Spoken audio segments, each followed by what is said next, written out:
హల్లెలూయా. మన ప్రభువును రక్షకునైన యేసుక్రీస్తు నామములో ఈ వీడియోను వీక్షిస్తున్న మీ అందరికీ ప్రైజ్ ద లార్డ్. ఈరోజు మనము ఈ యొక్క లెంట్ డేస్లో మనము 32 అంటే 32వ రోజుకి మనం వచ్చి ఉన్నాం.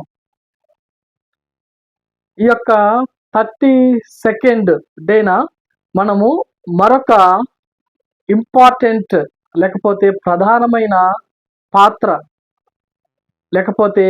ప్రధానమైన పాత్ర పోషించిన ఒక వ్యక్తి యేసుక్రీస్తు ప్రభువారు శిలువ శ్రమలకి అప్పగించకపో ముందనమాట ఆ యొక్క పాత్ర చాలా ప్రాముఖ్యమైంది.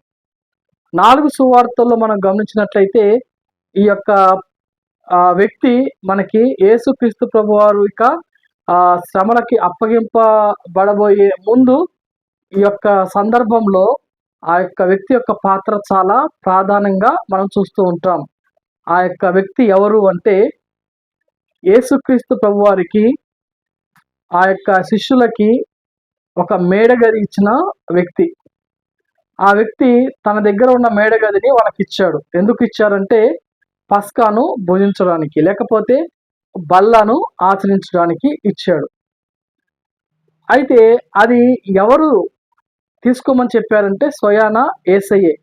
శిష్యులు అడుగుతారు, యేసయ్య మనము ఇక బల్లారాధనకి లేదా బల తీసుకోవడానికి మనకి ఎక్కడ ఉంది స్థలము అంటే, మీరు పలానా చోటుకి వెళ్ళండి, పలానా గ్రామానికి వెళ్ళినప్పుడు అక్కడ ఒక వ్యక్తి ఆ యొక్క గాడిదలను కట్టేసి ఉంటాడు. లేకపోతే అతన్ని కనపొచ్చినప్పుడు ఆ వ్యక్తి దగ్గరికి వెళ్ళి, ఇదిగో మా యొక్క యేసయ్యకి లేకపోతే మా గురువు గారికి యేసయ్యకి ఇక బల్లారాధన కోసం లేకపోతే బల్ల తీసుకోవడానికి ఒక సిద్ధపాటు మాకు స్థలం కావాలన్నప్పుడు ఆయన ఇంటి పైన లేకపోతే ఆయన ఇంటిని వాళ్ళకి ఇస్తాడనమాట. ఆ ఇంట్లోనే యేసయ్య చివరి ప్రభురాత్రి భోజనము చేసినట్లుగా మనం చూస్తాం.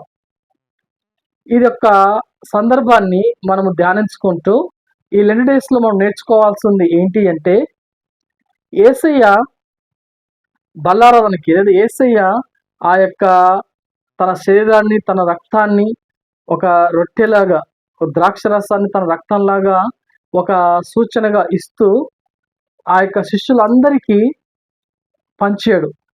రొట్టెను పంచాడు, అదేవిధంగా ఆ యొక్క తన రక్తమైన సూచనగా ఉన్న ద్రాక్ష రసాన్ని పంచాడు. అంతేకాదు అక్కడ మరొక విశేషం జరిగింది. ఏంటి అంటే యేసుక్రీస్తు ప్రభువారు శిష్యుల పాదాలు కడిగాడు. ఇలా పని జరగడానికి ఎవరు అర్హులు లేకపోతే ఎవరు దానికి సహకరించారు అంటే ఆ మేడగది ఇచ్చిన వ్యక్తి. ఆ వ్యక్తి పేరు రాయబడలేదు కానీ ఆ మేడగది ఇచ్చిన వ్యక్తి అన్నమాట. ఆ వ్యక్తి ఇస్తాడని చెప్పి దేవునికి ముందుగానే తెలుసు.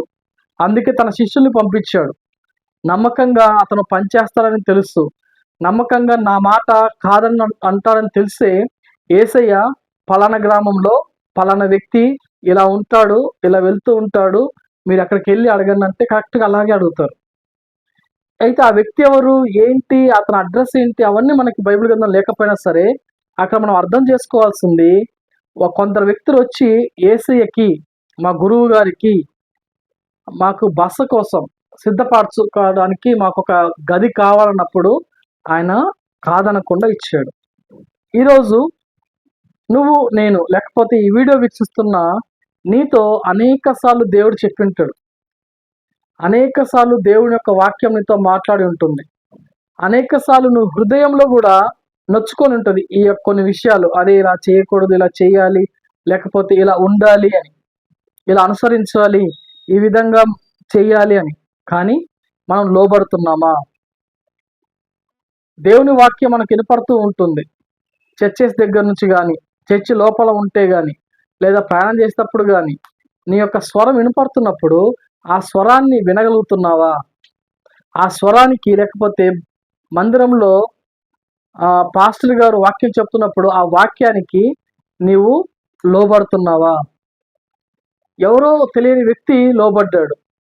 అయితే నీకు నాకు యేసయ్య అంటే ఎవరో తెలుసు కదా ఈరోజు. అయితే ఆయన వాక్యానికి నువ్వు లోబడుతున్నావా లేదా అనేది ఈ యొక్క లెంట్ డేస్లో మనము మన పరీక్ష లేకపోతే మనల్ని మనం పరీక్షించుకుంటూ ఇక నుంచి అయినా సరే మనము యేసయ్య మాటలు వినడానికి ఆశపడదాం. అలా ఆశపడినప్పుడు దేవుడు తప్పకుండా మనతో మాట్లాడతాడు. ఇటువంటి కృప దేవుడు మనందరికీ దయచేయునుగాక. ఆమేన్. Praise the lord.